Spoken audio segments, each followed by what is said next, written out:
while I was on duty, let alone with a voice that was physically trembling. I had just dropped my in-laws off at the airport and was driving back to the Army base when my phone flashed on the dashboard. When I answered, Martha didn't even say hello. She just gasped, "Don't go home, Captain. Check your home security cameras right now." My heart plummeted into my stomach. Pulling over to the shoulder of the highway, my hand shook as I unlocked my phone and opened the live feed. What blinked onto my screen wasn't a burglary or a house fire. It was something infinitely worse. Seconds later, my entire 12-year marriage fell apart right there in the front seat of my car. Follow my story until the end, city you're watching from, so I can say hello. My name is Sarah Carter, and I am 34 years old. As a captain in the United States Army, my entire life has been built on a foundation of discipline, situational awareness, and tactical planning. I was trained to look at any environment, identify potential threats, and neutralize them before they could do any real damage. But nothing in my years of military training could have ever prepared me for the enemy that was sleeping in my very own bed. For 12 long years, I truly believed I had the perfect life. I was married to David, a charming, ambitious man who ran a local logistics firm, a business that only existed because I had poured my own military career assets and personal savings into funding it. I thought we were a team. I thought every sacrifice I made on duty was a brick we were laying together. Signs were always there, hidden behind the stressful facade of my family dynamics. I had just spent a grueling, exhausting week hosting my in-laws. David's parents were overly critical, wealthy people who never quite deemed me good enough for their son. The entire visit felt like a psychological minefield. So, as I finally watched them walk through the sliding glass doors at the airport departure terminal, a massive wave of relief washed over me. I walked back to my car, pulled out of the airport lot, and started the long drive back to the Army base. I smiled, completely convinced that I was finally heading home to a quiet, loving, and peaceful house. I was cruising down the highway, the steady hum of the pavement beneath my wheels finally melting away the tension of the past week, when my phone suddenly flashed violently against the dashboard mount. It was Martha, our loyal housekeeper of 10 years. My thumb swiped the screen to answer, a light-hearted greeting on the tip of my tongue, but the words died instantly. All I could hear on the other end was a series of ragged, terrified gasps. "Don't go home, Captain," Martha whispered, her voice shaking so hard I could barely decode her words. "You need to pull over and check your home security cameras right now. Please, Sarah, don't let them see you." Before I could even ask her what was wrong, the line went dead. She was hiding somewhere, too terrified of being spotted to stay on the line. A cold dread flooded my veins. My military instincts overrode my confusion. I immediately signaled, veered across 2 lanes of traffic, and slammed on the brakes, pulling hard onto the gravel shoulder of the highway. With trembling fingers, I unlocked my phone, opened the live surveillance app, and tapped the feed for our master bedroom. I expected to see a burglar rifling through our drawers, or maybe a devastating house fire. Instead, the high-definition lens blinked into focus, revealing my husband, David. He wasn't alone. Standing right beside him, casually sipping from a glass of vintage champagne, was our close family friend and business attorney.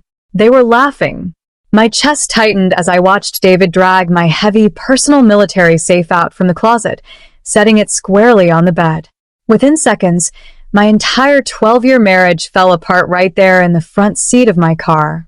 The shock tried to paralyze me, but the tactical training embedded in my DNA kicked in with a vengeance. A normal civilian wife would have raced down the highway, tires screaming, ready to storm through the front door in a blind, crying rage. But I knew better. A direct confrontation right now would only allow them to panic, hide the evidence, and spin a web of elaborate lies. High-stakes survival meant keeping a cool head and acting like the hunter, not the prey. I needed undeniable proof. Shifting my car back into drive, I bypassed the highway exit and took the back roads toward my neighborhood, keeping my speed steady and completely under the radar. I killed my headlights 2 blocks away, parking under the deep shadow of an overgrown oak tree. Slipping out of the driver's seat, I moved quietly along the rear property lines, keeping low until I reached the thick privet hedge that bordered our backyard. There, shivering in the evening chill, was Martha. She jumped when I materialized from the shadows, pressing a hand over her mouth to stifle a scream. Without a word, she reached into her apron pocket and pressed the heavy brass back door keys into my palm. Her eyes were wide with genuine terror. "They think you're gone for hours, Sarah," Martha whispered, her chest heaving. "This isn't the first time she's been here while you were on duty. But today is different." I overheard them talking in the hallway. "David has been planning something malicious for months, waiting precisely for your next deployment or base rotation, so he could strip you of everything. You have to be careful." I nodded grimly, the key biting into my skin. The trap was set, but I was about to change the rules of the game. Slipping through the back entrance with the silence of a ghost, I listened intently. From the front driveway, I could hear the muffled thuds of David and his accomplice carrying heavy luggage out to load the car. I had a narrow window of time. I darted straight into our home office, bypassed the main desk, and pulled the hidden digital backup drives out from behind the false wall panel.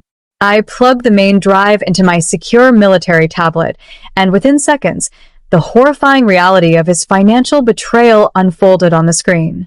It wasn't just a sordid emotional affair. It was an act of calculated, systemic financial warfare. David and his mistress had spent the last several months systematically forging my signature on military power of attorney documents. They had manipulated my active duty status to trick the banks, transferring my inherited family land and my entire military retirement portfolio directly into an offshore shell company registered in the Cayman Islands. They were stripping me of my life's work while I was serving my country. But the final knife in my back came when I clicked open an archived folder of printed email chains. There, in black and white, was the proof that his parents' grueling visit wasn't an act of family bonding at all. It had been completely orchestrated.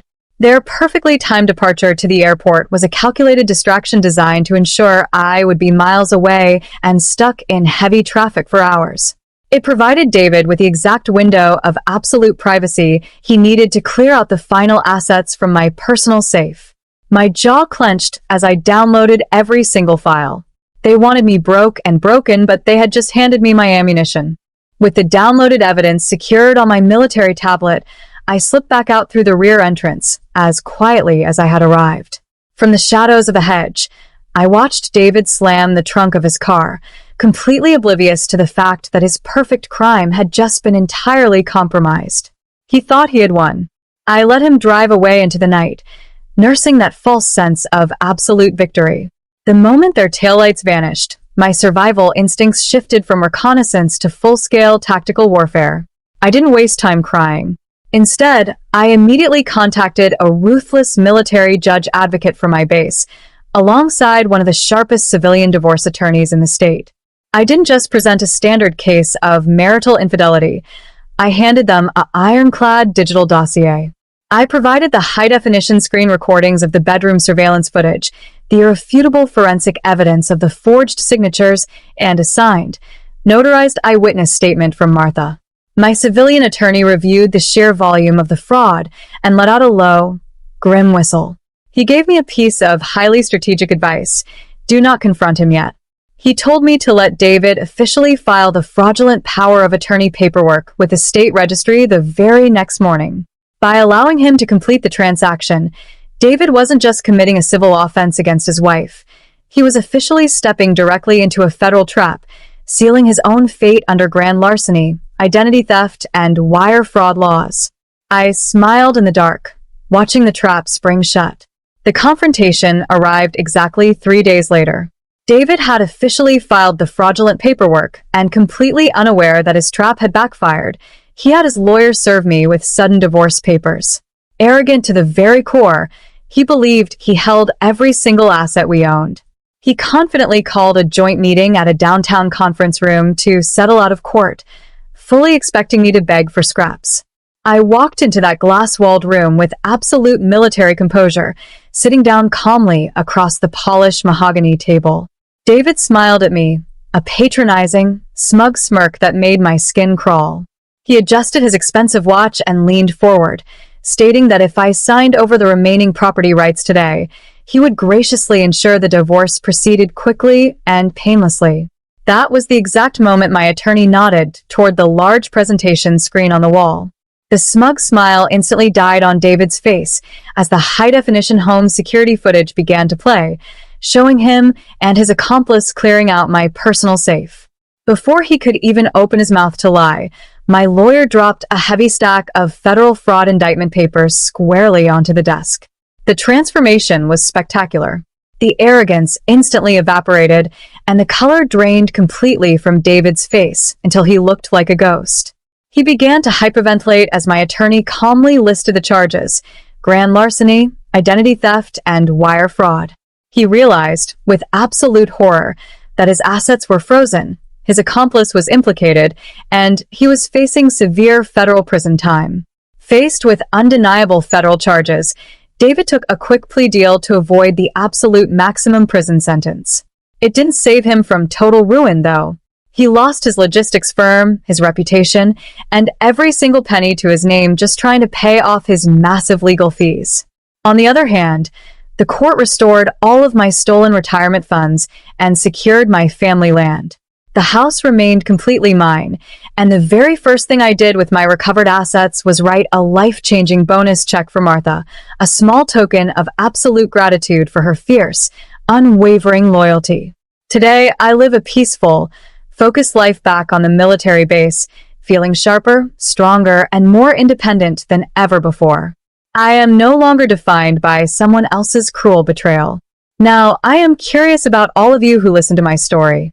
What would you have done if you saw your own spouse systematically stealing your life on a live camera feed? Let me know and click the next video on your screen for more wild stories.